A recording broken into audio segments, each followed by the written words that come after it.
So, I think, kind of what makes my side stand out a little bit more is, as being more to equity focused and really like zeroed in on it. My true mission is to find the absolute like equity leaders of the rally. And I think that is one of the keys because, a lot of people can play the long side of the market and it doesn't take wizardry to kind of figure out if we're going to start going in an uptrend or not. But tying that in with really find the leadership of the market. Like to me, a leading stock is one that does two things. It goes up more than the market on upswings and it'll decline less than the market on downswings on a relative basis. And so in that, in reality, that's alpha. That's what everyone is seeking, or else you can just buy a levered QQQ ETF. So really, one, being able to bring the universe of thousands of stocks down to a few is like a critical component because you're going to be wrong anyways. But when you're right, you really want to be right.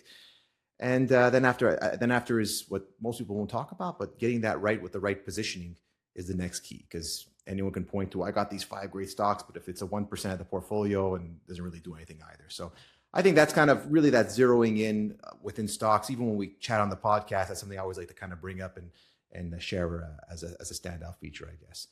Yeah, perfect. Yeah, anybody can identify the leaders, but actually getting meaningful size, that's the whole name of the And game. also Yeah. identifying them before they become crowded, like Jason was talking about. It's not, after the fact doesn't do doesn't do you as much good. It's got to be when things are kind of not feeling so comfortable when you're buying them initially.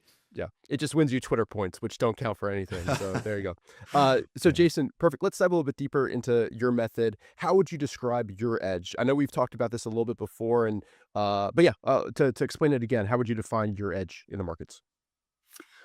So it's funny. I think that's kind of that answer's changed over the years. When I used to go out and try to raise money, the people would ask me, "What's your edge?"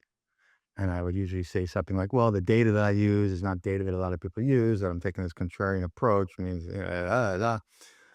And while I believe that maybe gives me some edge, as I've started, I started this crowded market report a few years ago, and I've had so many people join, and I've been able to watch other people going through, and I talk to them, and I try to